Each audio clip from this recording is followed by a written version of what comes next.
Genèse chapitre 6, s'il vous plaît. Au verset 18, Dieu dit comme ça.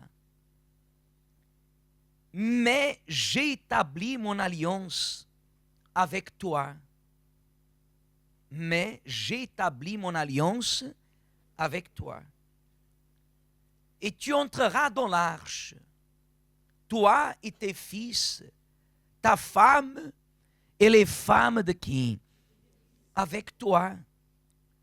De tout ce qui vit, de toute chair, tu feras entrer dans l'arche 2 de chaque espèce, pour les conserver en vie avec toi. Il y aura un mâle et une femelle, des oiseaux selon leur espèce, du bétail selon son espèce, et de tous les reptiles de la terre selon leur espèce. 2 de chaque espèce viendront vers toi pour que tu leur conserves la vie. Et toi, prends de tous les aliments que l'on mange et faisons une provision auprès de toi afin qu'ils te servent de nourriture ainsi qu'à eux. C'est ce qui fit Noé. 2 points. C'est bien ça. C'est ce qui fit Noé. 2 points. Qu'est-ce qu'il a fait? Il exécuta tout ce que Dieu lui avait ordonné. Regardez une chose, Église. Il exécuta tout ce que Dieu lui avait ordonné. La foi en Dieu, elle exige une condition.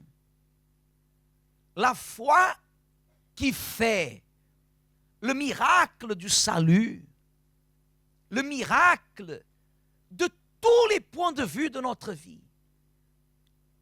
La foi qui opère, la foi qui réalise, la foi qui développe et établit la volonté de Dieu. Cette foi, elle exige, elle a une condition.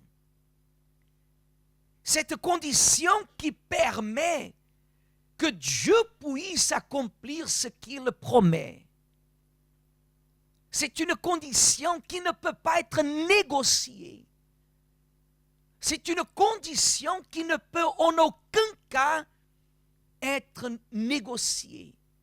On ne peut pas essayer non plus pour voir si ça marche. Vous pouvez constater ça au sujet du mariage. Lorsque l'homme se marie avec une femme et la femme se marie avec un homme, quel est l'objectif d'un mariage? L'objectif, c'est que 2 corps s'unissent, n'est-ce pas? Pour combien de temps? Pour toujours. La condition exige que l'homme se donne à la femme et la femme se donne à l'homme. C'est comme la foi. Pour que Dieu se manifeste dans la vie d'une personne, il y a une condition, et cette condition se résume à un mot: tout. Le tout pour tout. Si un mariage, par exemple, n'a pas ce point d'équilibre, par exemple, si la femme ne se donne pas totalement à son mari et le mari ne se donne pas totalement à sa femme, qu'est-ce que ça va provoquer? Des fissures. Le mariage ne marche pas, vous savez quand? Lorsqu'il y a un des deux qui ne s'investit pas totalement. La foi en Dieu, elle exige que nous nous investions envers lui totalement. Et si vous voulez prendre ce totalement par l'expression 100%, c'est 100%. 100% je me donne à qui? À Dieu. Un jour, un homme, il est venu me voir, il m'a dit: Pasteur Séraphin, je suis arrivé à une conclusion, parce que ça fait quelques jours que vous parlez de vous donner à Dieu 100%, de se donner à Dieu 100%, mais je suis arrivé à une conclusion: c'est impossible de se donner à Dieu 100%. Comment pouvons-nous nous donner à Dieu 100% si nous sommes enveloppés par tant d'autres choses? Or, Église, si vous avez un enfant qui est malade, il a besoin d'un organe, un remplacement, comme je peux dire, une greffe d'un organe.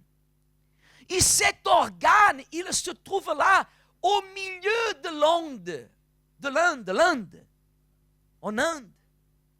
Il se trouve là en Inde, dans des endroits où il n'y a pas de transport pour vous amener. Il faut marcher à pied jusqu'à un moment donné. Qu'est-ce que vous faites pour votre enfant? Faites quoi? Faites tout. La personne, elle est capable de faire de tout.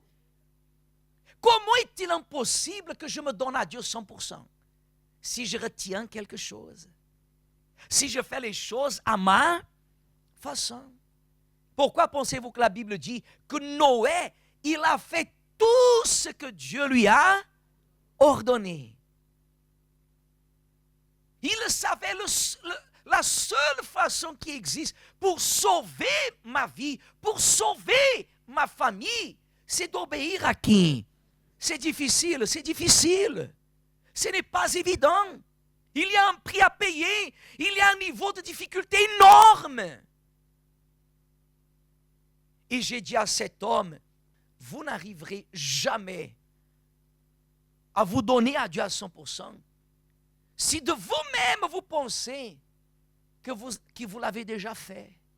Dieu nous permet que nous évoluions, que nous avancions afin que nous nous donnions à lui à combien? À 100%. Si je pense que je me suis déjà, non, j'ai déjà donné ma vie à 100%, le reste du temps que je vais vivre, 1 an, 5 ans, 10 ans, 15 ans, 20 ans, je ne vais pas évoluer. Je vais penser à qui? À moi-même, dans mes propres intérêts. Il y en a beaucoup qui pensent, qui connaissent déjà tout. Il y a des personnes qu'elles n'attendent rien de nouveau dans son mari. Il n'attend rien de nouveau de son épouse parce qu'à ses yeux, il connaît déjà tout de son épouse. Elle connaît déjà tout de son mari. Or, Église, j'ai connu Dieu, je connais Dieu. Mais ce que je dois encore connaître, c'est incomparable vis-à-vis de tout ce que j'ai déjà connu. Les expériences que je vais vivre dans l'avenir seront immésurables, Église. Votre orgueil, votre ego, mon orgueil nous a déjà fait payer cher certaines choses. Parce qu'on a voulu faire les choses à notre manière, à notre tête. On a pensé qu'on savait plus que Dieu. Mais Noé, non. Noé, Dieu a dit, prends ces animaux-là, prends ces animaux-là, prends ces verdures-là, tu vas faire comme ça, comme ça et comme ça. Et la Bible dit qu'il a tout exécuté selon ce que Dieu lui avait ordonné. Et Jésus, qu'est-ce qu'il a fait à nouveau pour nous sauver? Que ta volonté soit faite et pas la mienne. C'est difficile, mais que ta volonté soit faite. Il n'y a qu'une seule façon pour que la volonté de Dieu s'accomplisse. Quand on est décidé à l'obéir à 100%.